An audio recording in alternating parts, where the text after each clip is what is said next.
Sinfdoshlarimiz bilan sumalak qilgani kelishdik. Bitta o'rtog'imni buvlarini uyida sumalak qiladigan bo'ldik. Sumalak kunimiz aniq bo'ldi, hamma sumalakka bordi. Kun juda ham zo'r o'tdi.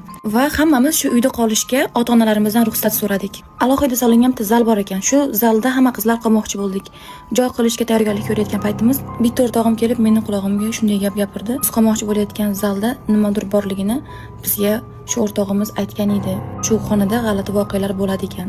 Deganda men jinnimisan, unaqa narsa bo'lmaydi.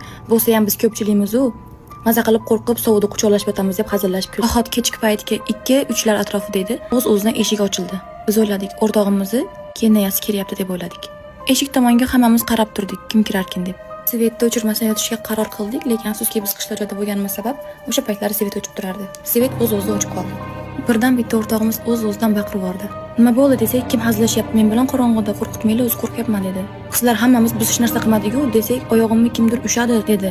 Lekin oyog'ini hech qaysi birimiz ushamagan edik. Endi ko'zim ilingan ekan, kimdir oyoq tomonidan ko'rpan tortayotganini his qildik hammamiz.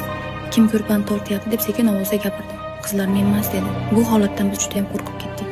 Hammamiz telefonlarimiz chirog'ini oyoq tomonga qaratishga kelishdik. Chiroqlarni oyoq tomonga qaratganimizda eshikdan qanaqadir qora soya chiqib ketganiga ko'zim tushdi. Bu narsani faqat men emas, qizlar ham ko'rishdi. Juda qattiq qo'rqib ketdik. O'rnimizdan turib o'tirib oldik. Shu payt svet kelib qoldi. Hammamiz yana bitta joyga o'ranib, boshimizni o'rab yotib oldik. Yotgan paytimizda ustimizdan nimadir yugurib o'tib ketdi. Bu narsani hammamiz his qildik. Qanaqadir oyoq hammamizni bosib o'tib ketdi. Meni qo'limni kimdir qo'lini, kimdir sonini bosib o'tib ketdi.